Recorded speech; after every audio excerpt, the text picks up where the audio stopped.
Dan di video kali ini saya ingin membahas seputar informasi persiapan kehamilan. Informasi ini sangat cocok untuk kamu calon pengantin dan juga para pengantin baru.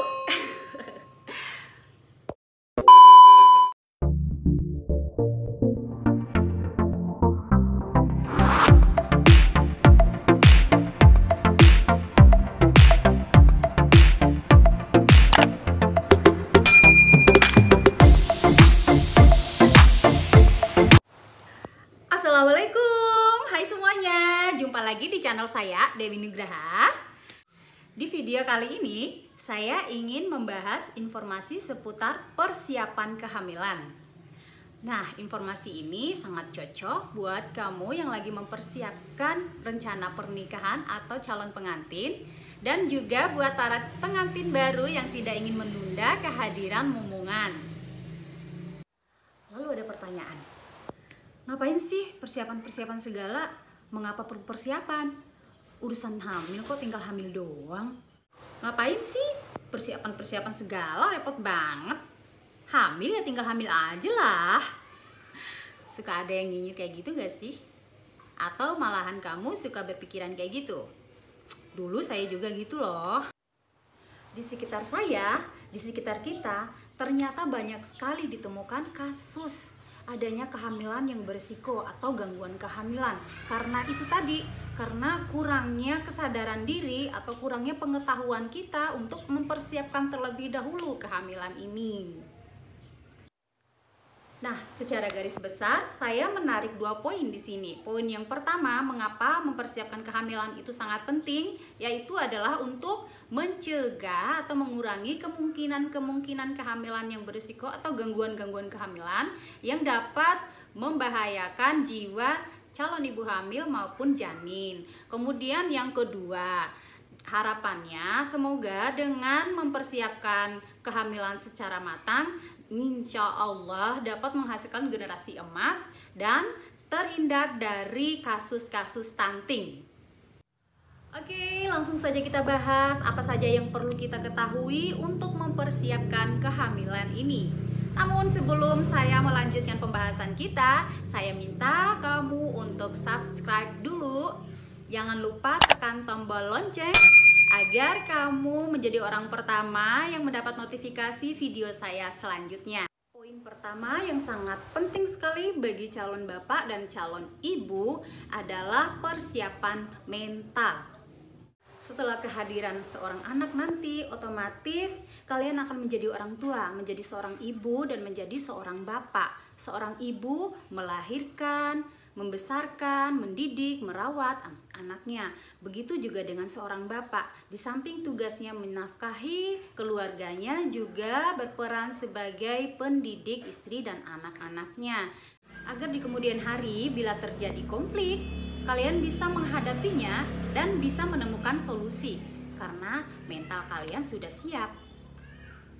Poin selanjutnya yang tidak kalah penting adalah persiapan finansial atau materi. Tentu saja setelah hamil kita akan membutuhkan banyak biaya, baik biaya untuk USG maupun biaya untuk persiapan perlengkapan calon bayi, dan juga untuk pembiayaan hal-hal mendesak, semisal kita perlu biaya untuk persalinan dan lain-lainnya. Yang tak kalah pentingnya adalah waktu. Kalian membutuhkan waktu untuk persiapan sebelum hamil sekitar 3 hingga 6 bulan. Idealnya sih 6 bulan. Kemudian baik suami ataupun istri atau calon pengantin sekalipun sama-sama mengunjungi dokter spesialis kandungan.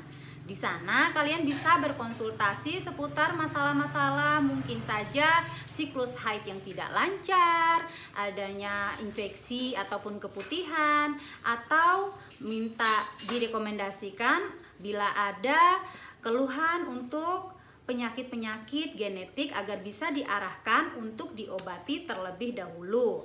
Nah, nanti kemudian mungkin akan diarahkan juga untuk pemeriksaan fisiknya berupa screening dan lain-lainnya, mungkin juga itu dibutuhkan. Nah, kalau sudah berkonsultasi seputar beberapa masalah yang disebutkan tadi, seperti siklus haid yang tidak lancar, infeksi dan lain sebagainya, dicari penyebabnya, kemudian diobati dulu. Nah, setelah sembuh baru deh bisa persiapan untuk kehamilannya. Begitu pula bila ada penyakit genetik, mungkin bisa diobati terlebih dahulu. Selanjutnya adalah perhatikan vaksin. Jadi bila kalian belum vaksin, kalian harus mendatangi pusat layanan kesehatan untuk mendapatkan vaksin. Oh iya, saat mengunjungi dokter spesialis kandungan, jangan lupa untuk konsultasikan soal vaksin. Kenapa vaksin juga penting? Karena mencegah lebih baik daripada mengobati. Dengan vaksin, semoga bisa ada pencegahan terhadap penyakit-penyakit menular semacam tetanus, hepatitis, dan lain sebagainya yang dapat berisiko serta membahayakan kehamilan. Dan kemudian berbicara masalah vaksin, ternyata di tengah masyarakat kita masih berkembang sebuah mitos bahwa bila kita vaksin akan terlambat mendapatkan keturunan. Nah, ini perlu diluruskan. Kenapa? Karena vaksin sama sekali tidak ada hubungannya dengan terlambat mendapatkan keturunan. Karena sistem kerja vaksin di sini hanya sebagai pencegah dan penghambat apabila tengah mewabah sebuah virus, tubuh yang sudah diberi vaksin insya Allah ada antibodi yang akan melawan. Contoh sederhananya, apabila seseorang sedang dalam keadaan hamil dan kemudian lingkungan tempat tinggalnya tengah mewabah sebuah penyakit menular, bagi yang belum vaksin ini akan tentu sangat berisiko bagi kehamilannya. Jadi demikianlah peran vaksin di sini. Poin selanjutnya adalah rajin-rajinlah mengkonsumsi asam folat. Asam folat bagi ibu hamil sangat berperan penting untuk perkembangan otak dan saraf bayi dan juga mencegah kelahiran cacat pada bayi. Nah, sumber asam folat alami bisa kamu peroleh dari berbagai jenis sayuran berwarna hijau seperti bayam, sawi, brokoli, dan juga dari berbagai jenis buah-buahan seperti jeruk, alpukat, melon, lemon, dan pisang. Dan banyak lagi jenis makanan-makanan lain yang mengandung asam folat alami dari roti gandum dan sereal juga. Dan apabila asupan asam folat dari sumber makanan alami dirasa tidak mencukupi, kamu bisa memperolehnya dari suplemen asam folat. Oh iya, biasanya kalau sudah konsultasi ke dokter kandungan, dokter akan memberikan resep atau merekomendasikan tablet asam folat. Biasanya untuk keperluan program hamil atau ibu hamil sekitar 400 mikrogram per hari. Oke, poin selanjutnya adalah pola hidup sehat.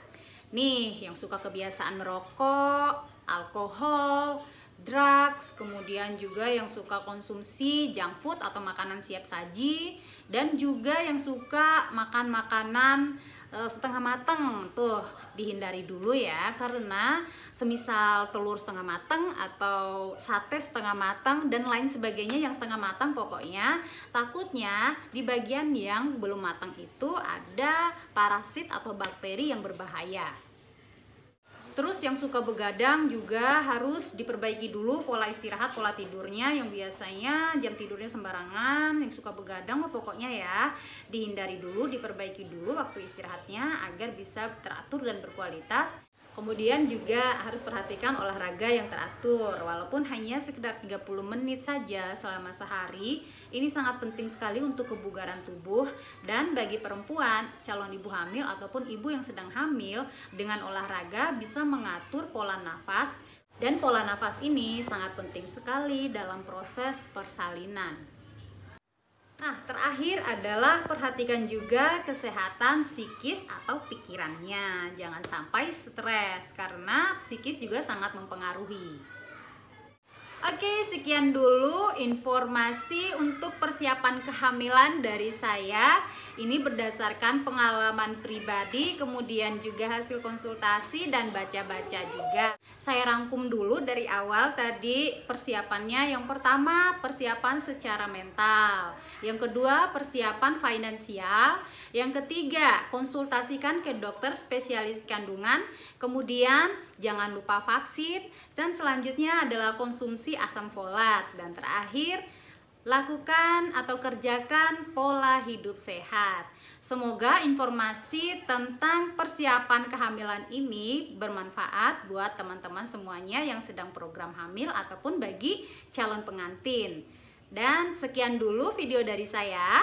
Apabila ada salah kata atau mungkin karena saya di sini bukanlah orang medis, harap kritik, saran, serta perbaikannya di kolom komentar. Demikian video kali ini. Terima kasih yang sudah menonton. Kita jumpa lagi di video yang selanjutnya. Dan terus dukung channel dan video saya melalui subscribe dari kalian. Jangan lupa tekan tombol lonceng juga agar kalian mendapatkan notifikasi untuk video saya selanjutnya. Assalamualaikum semuanya. Bye.